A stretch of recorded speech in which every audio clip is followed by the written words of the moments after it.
we have experienced significant growth in other sectors like wind, which is the light blue, biomass, which is the green, and solar PV, which is the yellow. How have we done that? We have done that through the feed-in tariff, which is obviously an incentive scheme or a participation scheme, let's say, for people outside of utilities who want to invest into renewable energies. And the beginning of that was very small, as you can easily see on the left side. The beginnings of that were very small wind turbines.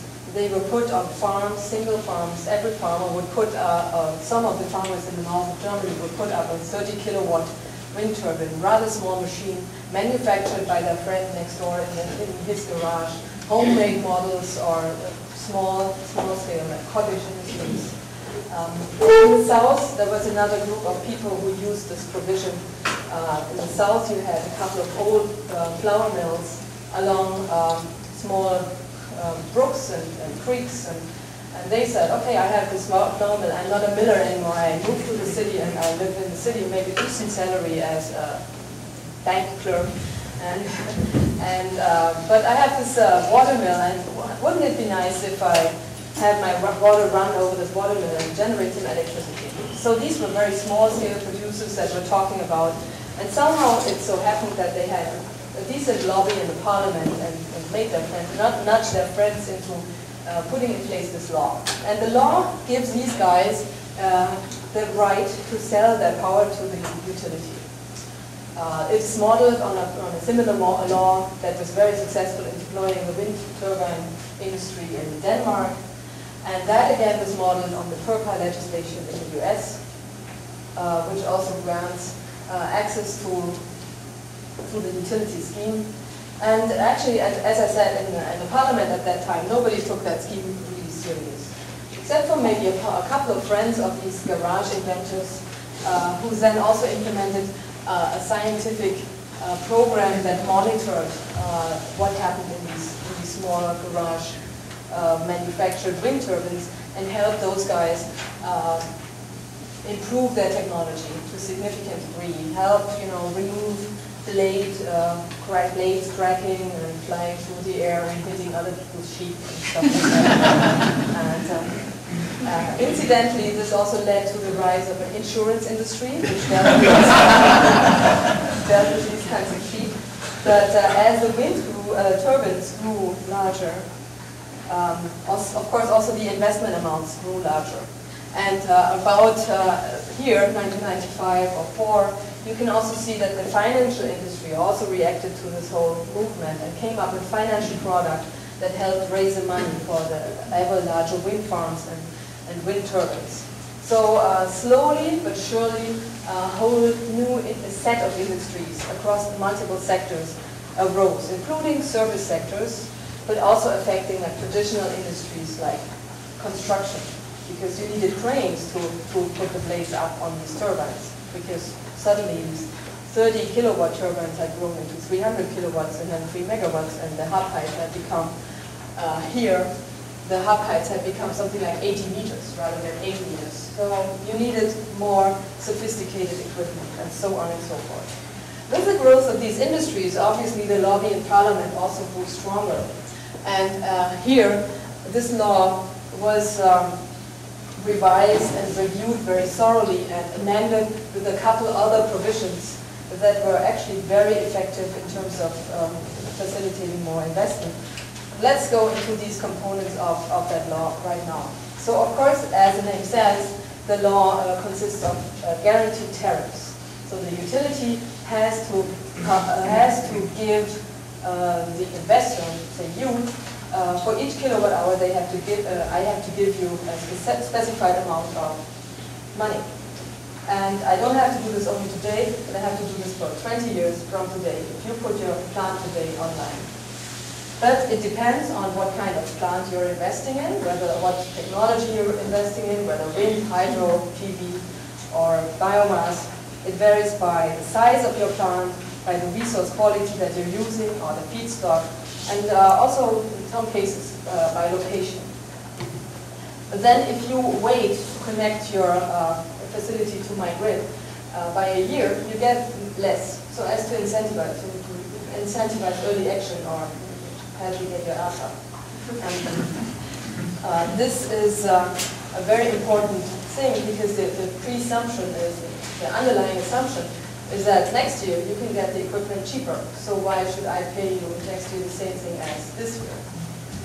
And the whole tariff system is negotiated between very informed stakeholders in such a way that at the current investment prices, you will be able to turn a marginal profit, but not enough to make you really rich. These are examples for those tariffs, and it's really hard to give you the one tariff, because as I said, they vary by a number of factors, and for each of the technologies, you see the factors that they vary according to on the right side. And they also have different degrees of progression, because from experience we know that some technologies go down in price faster and other technologies go down in price slower. So I just want to highlight to you the solar PV number that you might not be able to read. Most of them are going down each year by 1%. Solar PV is going down by 8%, indicating that this is a novel technology which still is in the process of becoming cheaper and more commercial almost by the day. But these feed-in tariffs, as I alluded to earlier, are not just tariffs. There are a couple other provisions that make them effective. The most important one of these is the guaranteed access to the grid. The law exactly specifies that everyone has to get access to the grid, and that what kinds of costs of this grid connection the utility has to bear. The transmission grid owner has to bear the brunt of these costs, and if his grid is not strong enough to support your plant, he has to invest in making this grid stronger. In addition, he has to buy every single kilowatt hour that you offer to him. So there's a purchase obligation, and you as the plant owner do not have to worry whether or not there will be a market for your power, because this law basically guarantees you a market for your power. And of course it also specifies the rate, but the rate is really not, in this framework, the rate is really not the most important thing anymore. But much more important is the fact that you get access to the grid and at what conditions. Because this cuts a lot of red tape, and this makes it much easier for you. And it makes it easy to do this thing for a whole different range of people. Like, I don't know what you do for a living, but I guess you're a student, so you are very busy in studying, or maybe you work somewhere, you're very busy at your job, and you don't have time to exchange letters a lot with your utility in terms of when do I get access to my grid.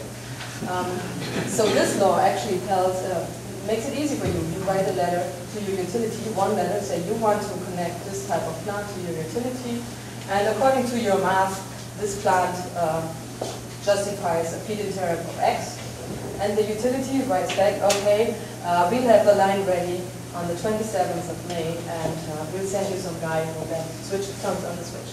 And they send you a contract that they have with, I don't know how many thousand other people, and you just sign the dotted line and say, okay, this is a 2-page contract.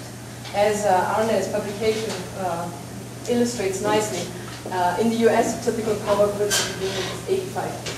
And this is just to illustrate how much we save on lawyers' fees. So the tariffs are set. The grid operator has to buy at these rates.